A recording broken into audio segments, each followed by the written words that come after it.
Ce webinaire est animé par Coralie Rémy, experte au service santé, Émilie Colombani, responsable adjointe du service santé, et Sandrine Signoret-Dauphin, conseillère entreprise. Si vous avez des questions sur des cas particuliers, vous pouvez nous adresser votre demande via votre espace privé exploitant agricole. Dans ce webinaire, nous aborderons 4 points clés. Premièrement, les grands principes du congé supplémentaire de naissance, le CSN. De quoi s'agit-il? Qui peut en bénéficier et quels sont les droits associés? Deuxièmement, les conditions et les modalités de prise. Quelles sont les conditions d'attribution de ce congé? Dans quel délai ce congé peut-il être utilisé? Et comment il s'articule avec les congés légaux? Troisièmement, la demande de remplacement. Comment effectuer la demande? Quel est le délai à respecter pour l'envoi de la demande à la MSA? Puis un zoom sur les formulaires. Enfin, dernier point, nous aborderons le traitement de la demande. Comment est instruite la demande de remplacement? Ce congé est-il cumulable avec d'autres prestations? Et pour finir, nous aborderons des cas particuliers comme les assurés polyactifs. Vous pourrez poser vos questions dans le fil de discussion à chaque point. Je laisse maintenant la parole à mes collègues. Bonjour à toutes et à tous, bienvenue dans ce webinaire. Donc, on va commencer par les grands principes. Le congé supplémentaire de naissance, de quoi s'agit-il? Donc, c'est un nouveau congé qui est entré en vigueur légale le 1er janvier et qui sera applicable effectivement à partir du 1er juillet 2026. Donc, c'est un congé qui est prévu dans la loi de financement de la sécurité sociale. Et il vient compléter des congés déjà existants, tels que le congé paternité, maternité et aussi d'accueil de l'enfant ou d'adoption. En gros, ce dispositif permettra aux non-salariés agricoles de bénéficier d'une période supplémentaire de congé indemnisé de 1 ou 2 mois. Et ce congé supplémentaire de naissance, donc le CSN, pourra être pris donc indépendamment des congés maternité, paternité ou adoption, ou à la suite du coup des congés mater, pater, et adoption. En sachant que les non-salariés agricoles pourront bénéficier du congé supplémentaire de naissance sans nécessairement avoir pris leur congé de maternité, paternité et adoption. C'est une particularité, contrairement aux salariés agricoles, les non-salariés agricoles ne sont pas obligés de prendre leur congé maternité, paternité ou adoption pour pouvoir bénéficier du congé supplémentaire de naissance. Le congé supplémentaire de naissance est ouvert aux 2 parents, quelle que soit leur situation professionnelle. Alors, les bénéficiaires sont les suivants: les chefs d'exploitation ou d'entreprise agricole, les membres non salariés d'une société agricole, les aides familiaux, les associés d'exploitation et les collaborateurs d'exploitation ou d'entreprise agricole, conjoints de la mère, partenaires liés par un PACS ou concubins de la mère. Au niveau des droits associés, donc, la durée du congé supplémentaire de naissance, donc comme on l'a dit, chaque parent peut en bénéficier, donc soit d'1 mois, soit de 2 mois consécutifs, ou de 2 mois fractionnés en 2 périodes d'1 mois. Donc ce congé peut être pris de manière simultanée ou en alternance entre les bénéficiaires. Au niveau de l'indemnisation et du financement, donc le congé supplémentaire de naissance est financé par une allocation supplémentaire de remplacement identique à celle du congé paternité pour le père, du congé maternité pour la mère et du congé d'adoption pour le parent adoptant. Alors, si vous êtes en cas d'impossibilité de pourvoir au remplacement, l'assuré a la possibilité de réaliser une embauche directe. À défaut, il pourra percevoir une indemnité journalière forfaitaire qui sera dégressive. Donc, pour le 1er mois, elle sera à hauteur de 70%. Et pour le 2e mois, ce sera 60% de 1,730 de la valeur annuelle du PASS. Excusez-moi, ça veut dire quoi ça? Alors, ça veut dire que un 730e de la valeur annuelle du plafond de la sécurité sociale, c'est un calcul donc sur lequel ensuite vous enlevez 70% le 1er mois et 60% le 2e mois, ce qui équivaut à une indemnité journalière, si je vous dis pas de bêtises, de 46,08 € le premier mois et 39,50 € le second mois. Ok. Est-ce que c'est assez clair du coup? Oui, oui, merci. De rien. Merci Coralie. Alors, quelles sont les conditions et les modalités de prise du congé supplémentaire de naissance? Concernant les conditions d'attribution, donc elles vont être similaires à celles qui sont prévues pour les congés de maternité, paternité, accueil de l'enfant et adoption. Donc, vous devez effectuer une participation régulière, donc à temps plein ou à temps partiel, aux travaux de l'exploitation ou de l'entreprise agricole. Vous devez justifier d'au moins 6 mois d'affiliation au régime de la MEXA à la date du début du congé. Donc, si jamais vous n'avez pas ces 6 mois d'affiliation, on pourra aller récupérer les affiliations antérieures au titre d'autres activités professionnelles, sous réserve par contre qu'il n'y ait pas eu d'interruption entre les deux affiliations. Vous devez également cesser tout travail sur l'exploitation et être remplacé dans les travaux pendant toute la durée du congé. Et le remplacement devra se faire par l'intermédiaire d'un service de remplacement qui a conclu une convention avec la MSA. Quel est le délai de prise donc, du congé supplémentaire de naissance? Donc, le congé supplémentaire de naissance doit débuter dans les 9 mois qui suivent la naissance de l'enfant ou l'arrivée de l'enfant au foyer en cas d'adoption. Si jamais il y a un fractionnement, la seconde période devra être également comprise dans les 9 mois qui suivent la naissance de l'enfant. Donc, il y a une dérogation par contre pour les parents d'enfants qui sont nés ou arrivés au foyer entre le 1er janvier et le 30 juin 2026, ou dont la naissance était prévue donc à partir du 1er janvier 2026. À ce moment-là, le congé supplémentaire de naissance donc, pourra débuter dans un délai de 9 mois, toujours, mais à compter du 1er juillet 2026. Donc, vous aurez 9 mois à partir du 1er juillet 2026, c'est-à-dire jusqu'au 31 mars 2027. Dans certains cas, le délai de prise du congé va pouvoir être prolongé. Donc, par exemple, il pourrait être prolongé en cas de report du congé maternité, donc du prénatal sur le postnatal, en cas de naissance multiple, de naissance à partir du 3e enfant, naissance prématurée ou hospitalisation de l'enfant. Donc, quelques exemples de cas de prolongation du délai de prise du congé.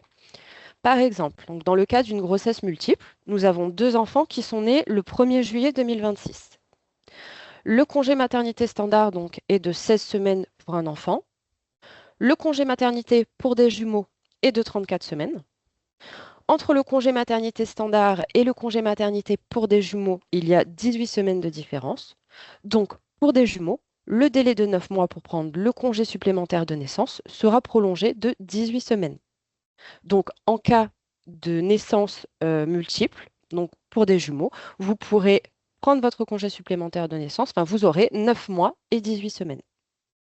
Un deuxième exemple, en cas d'hospitalisation de l'enfant pendant 1 mois après le congé maternité.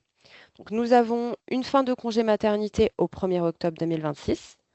L'enfant qui est hospitalisé jusqu'au 1er novembre 2026, donc une durée d'hospitalisation d'1 mois.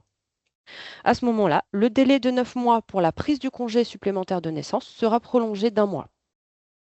Comment va s'articuler le congé supplémentaire de naissance avec les congés légaux? Donc, vous pouvez prétendre au congé supplémentaire de naissance, donc 9 mois suivant l'arrivée de l'enfant, selon 3 options différentes.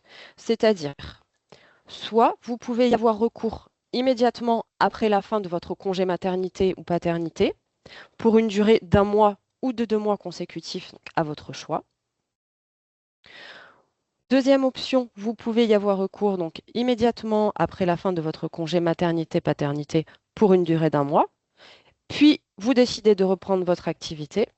Et ensuite, vous allez pouvoir bénéficier du second mois un peu plus tard, et toujours dans la limite du 9e mois qui suit la naissance de l'enfant.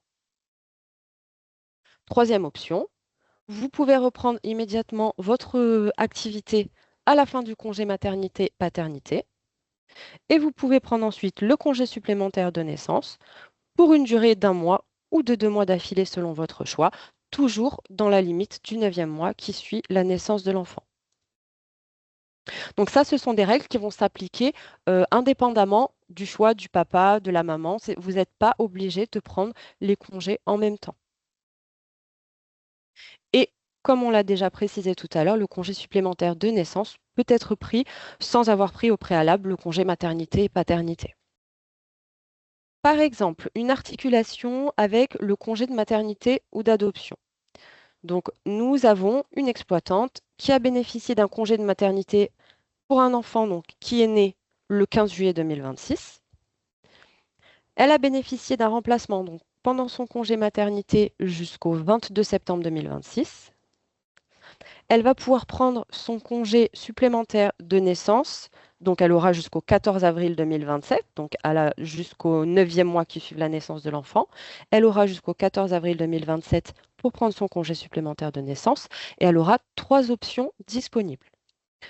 Donc, soit elle peut avoir recours immédiatement après la fin de son congé maternité, c'est-à-dire à partir du 23 septembre 2026 pour une durée d'1 mois, jusqu'au 22 octobre 2026, ou alors pour 2 mois, selon son choix.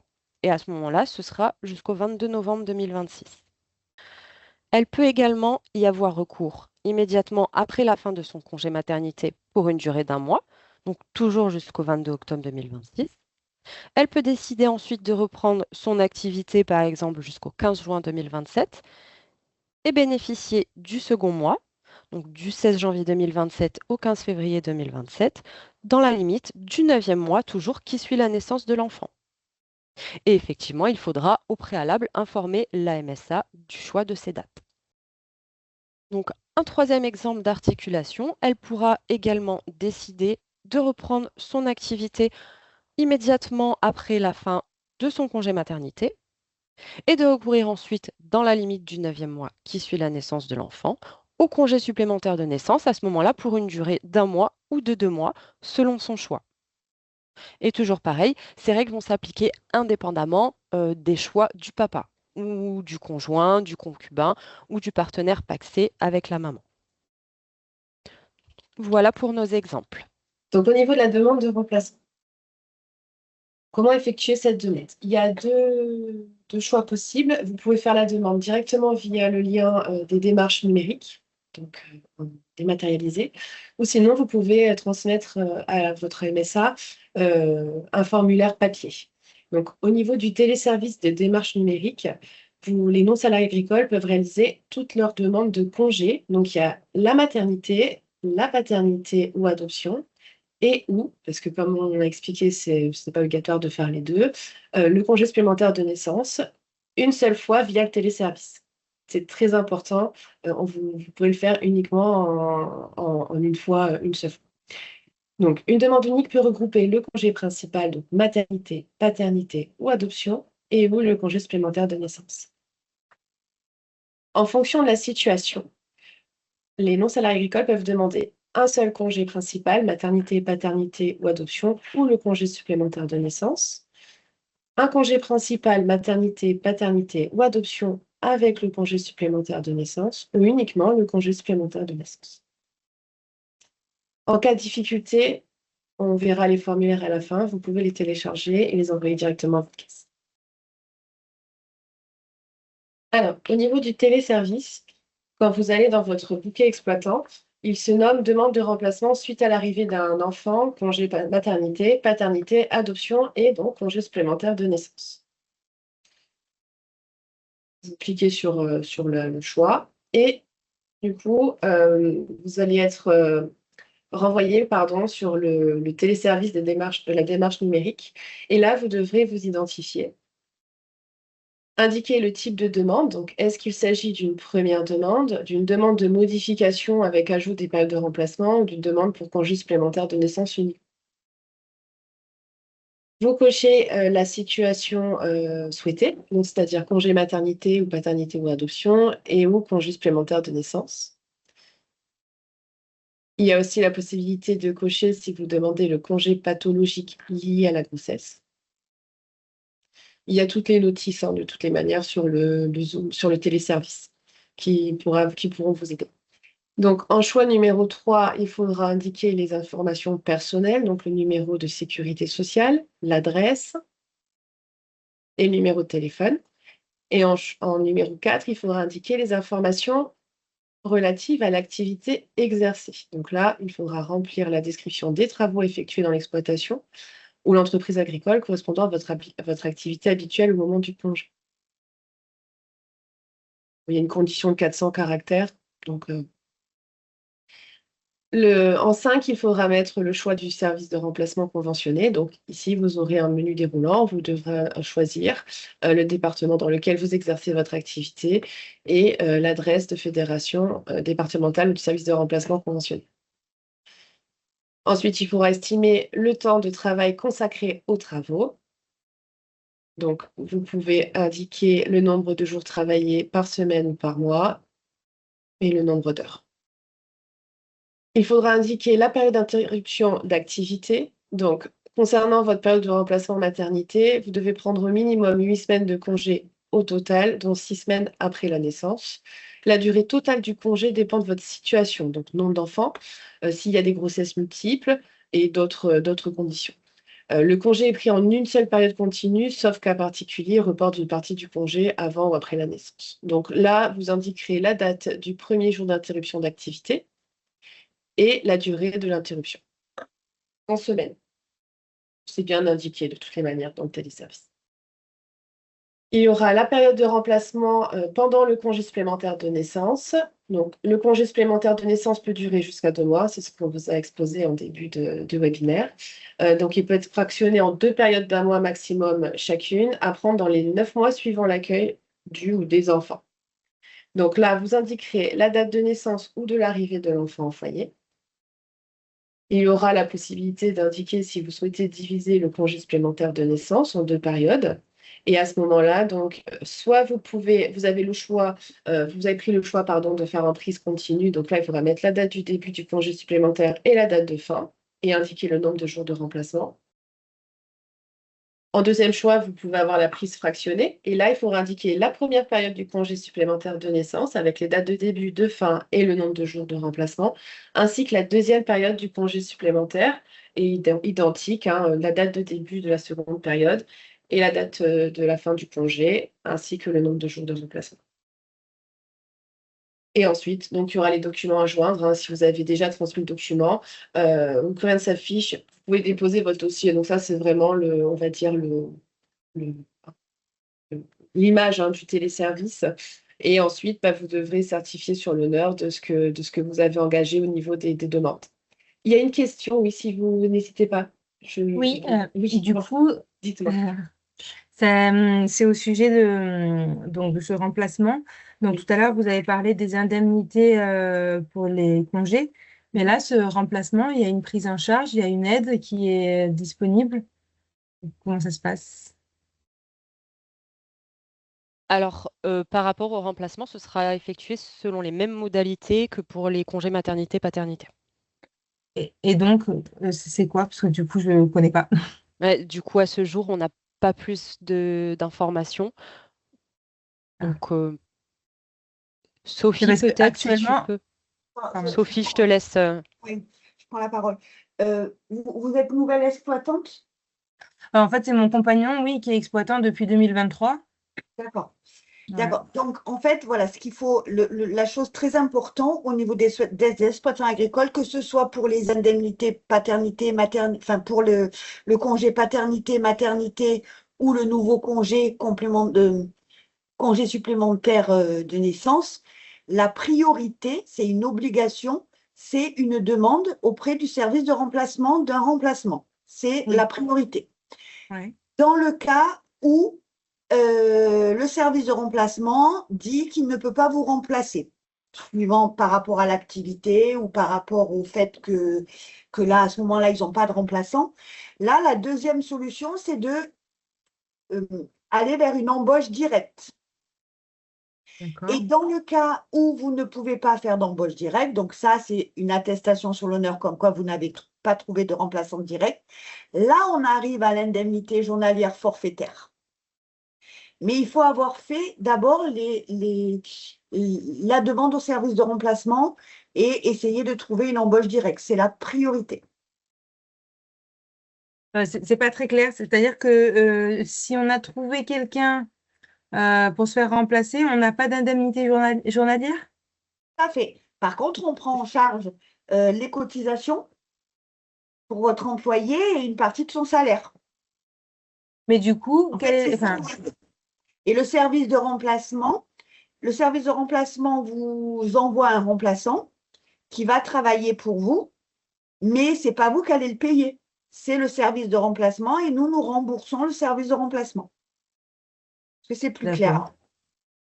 D'accord. Je crois que j'ai compris, mais ça me paraît hallucinant que du coup, en fait, pendant cette période-là, l'exploitant, il ne perçoit rien comme Il a quand même indemnité. une personne qui vient travailler pour lui et qui est payée par la MSA.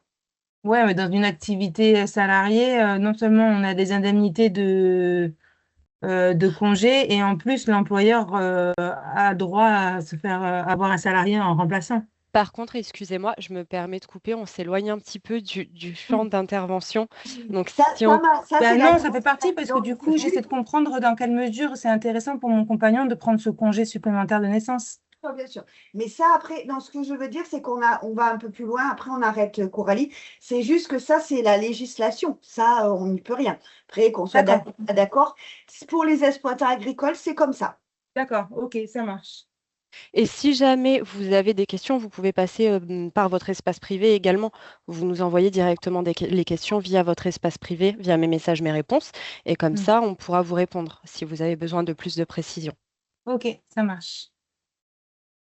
Émilie, je te laisse reprendre du coup, pardon. Oui, aucun souci. C'est important de poser des questions. On échange. On est là pour ça. Donc, quel est le délai à respecter pour l'envoi à la MSA? Donc, la demande de remplacement pour le congé supplémentaire de naissance peut être faite concomitamment avec la demande de remplacement pour congé de maternité ou de paternité ou d'adoption, ou indépendamment de la demande de remplacement pour congé de maternité, paternité ou d'adoption. En cas de demande concomitante avec la demande de remplacement pour congé maternité, paternité ou d'adoption, donc la demande doit se faire 20 jours au moins avant la date prévue pour l'interruption d'activité pour les congés maternité et d'adoption, et 20 jours au moins avant la date prévisible d'accouchement pour le congé de paternité. Si la demande concomitante est faite via les formulaires CERFA, le non-salarié agricole doit adresser à sa MSA en un seul envoi les deux formulaires suivant sa situation. Donc le formulaire congé maternité, paternité ou d'adoption et formulaire de congé supplémentaire de naissance. Alors, si les demandes sont faites indépendamment de la demande de remplacement pour congé de maternité ou de paternité ou d'adoption, la demande doit se faire, sauf cas de force majeure bien évidemment, 20 jours au moins avant la date prévue pour l'interruption d'activité, que le non-salarié agricole ait précédemment pris ou non son congé de maternité, de paternité ou d'adoption. Dans ce cas, il peut bénéficier du congé supplémentaire de naissance dès la naissance ou l'arrivée de l'enfant au foyer.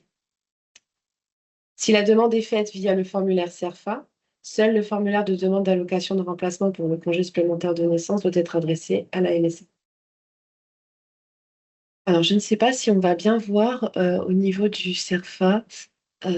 Donc, voilà, c'est le formulaire papier, si je puis dire, concernant la demande d'allocation de remplacement pour congé supplémentaire de naissance, donc que vous avez sur le site également de la MSA. Et donc, dessus est indiqué toutes les informations que vous devez préciser concernant les, on va dire les informations, à remplir. On a mis un petit zoom sur la période concernant l'interruption d'activité. Donc, c'est ici, dans le délai des 9 mois, où vous devrez indiquer donc, la date de naissance de l'enfant ou la date de l'accueil de l'enfant en cas d'adoption, ainsi que les périodes souhaitées pour les remplacements, si vous fractionnez les périodes. Et donc, au niveau des formulaires, donc il y en a 5.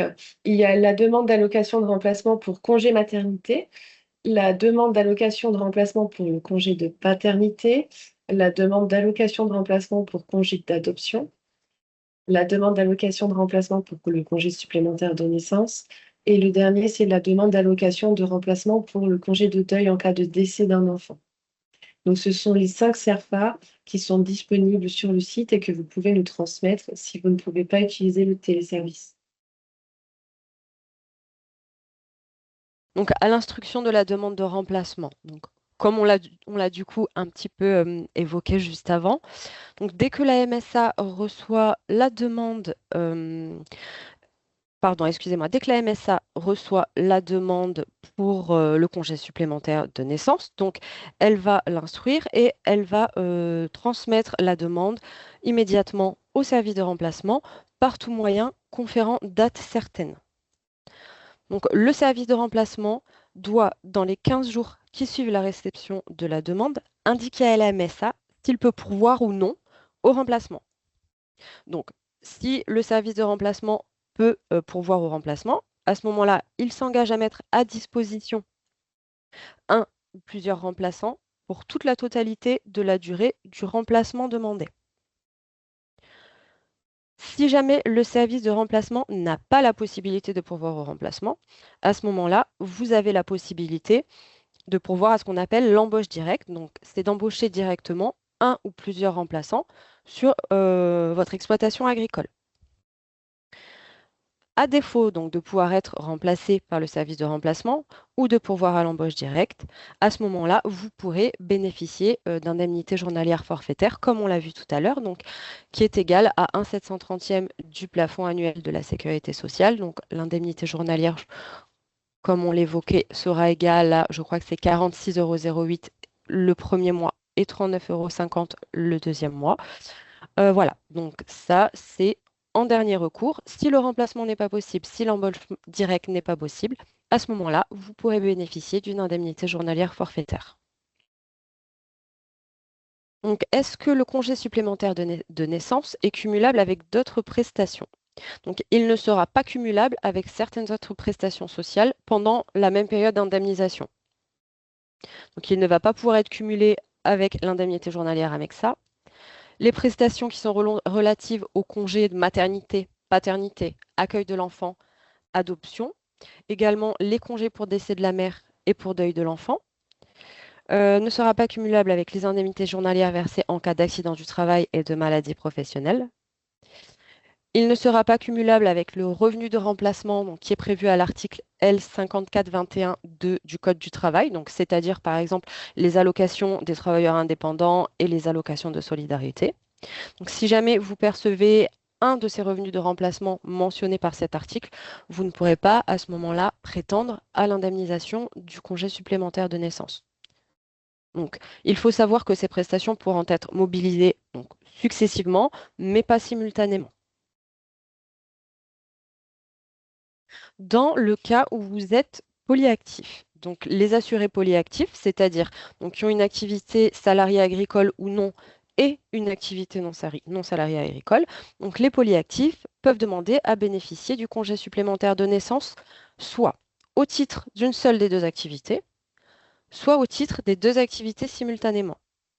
Mais l'indemnisation sera toujours liée à l'activité qui est cessée. Donc, si la demande de congé supplémentaire de naissance est faite au titre de l'activité salariée, il n'y aura aucune obligation de cesser l'activité non salariée agricole et l'indemnisation versée sera uniquement au titre de l'activité salariée interrompue. Inversement, si la demande de congé supplémentaire de naissance est faite au titre de l'activité de non salarié agricole, donc le droit sera en priorité l'allocation de remplacement ou à défaut l'embauche directe. Et si les deux ne sont pas possibles, à ce moment-là, les indemnités journalières forfaitaires. Il n'y aura aucune obligation de cesser l'activité salariée et l'indemnisation versée sera uniquement au titre de l'activité agricole qui sera interrompue. Donc, ce qu'il faut retenir là en cas de polyactivité, c'est que chaque régime va appliquer ses propres règles. L'indemnisation, elle sera toujours liée à l'activité que vous allez suspendre.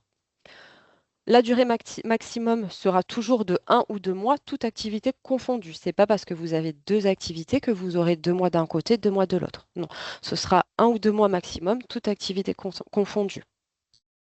Et si vous cessez les deux activités, il faudra établir un formulaire pour chaque activité.